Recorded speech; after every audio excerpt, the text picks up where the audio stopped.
মরা বাঁচার লড়াইয়ে জিতে গেছে বাংলাদেশ। আনন্দে মাঠে ঢুকে পড়েছে একটি ক্ষুদে সমর্থক, আর সেই সমর্থককে কুলে তুলে বাংলাদেশের শেখ উদযাপন।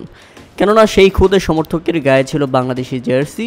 এতটুকু একটা বাচ্চা বাংলাদেশকে সমর্থন করছে, এই তো অনেক। হারলেই বাদ বাংলাদেশ। মরা বাঁচার এই লড়াইয়ে এদিন নর্দার্ন টেরিটরিকে হারাতেই হবে বাংলাদেশের। আর এমন লক্ষ্যে বাংলাদেশ সফল হয়েছে, জিতে নিয়েছে 22 রানের বড় ব্যবধানে।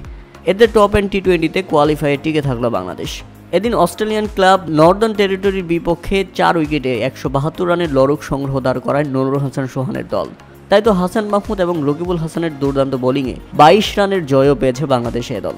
দলের হয়ে সর্বোচ্চ 40 বলে 41 রানের ক্যামিও ইনিংস খেলেন আফিফ হোসেন ধ্রুব। নট আউট ছিলেন এই ব্যাটসম্যান। 23 বলে 35 রান আসে নুরুল হাসান সোহানের ব্যাট থেকে। আর জবাব দিতে নেমে শুরু থেকেই উইকেট হারাতে থাকে নর্দার্ন টেরিটরি। 115 রানের মধ্যেই বাংলাদেশ তুলে নিয়েছিল তাদের 5 উইকেট এবং শেষ পর্যন্ত তারা থেমে যায় 150 রানে। এতে বাংলাদেশ 22 রানের জয়ে টপ এন্ড টি20তে টিকে থাকলো।